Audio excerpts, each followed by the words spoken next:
Good afternoon everyone! Ayan, so ang menu po natin today ay sinigang na hipon. Natatakam na po ba kayong humigop ng maasim at mainit na sabaw? So ito po ang ating mga ingredients.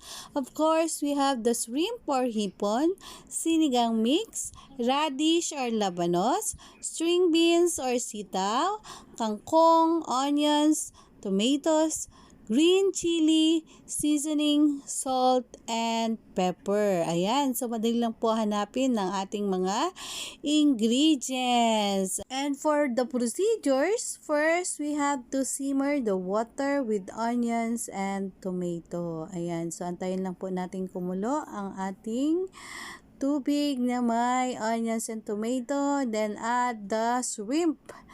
And ibuhos na po natin ang ating sinigang mix. Also, don't forget to add the salt, pepper, and seasoning. Ayan. And then, halo-haluin lang po ng mabuti. Third, we have to add the sitaw, radish, kangkong, and green chili. Of course, hindi po ito sabay-sabay nating ilalagay with interval po dapat.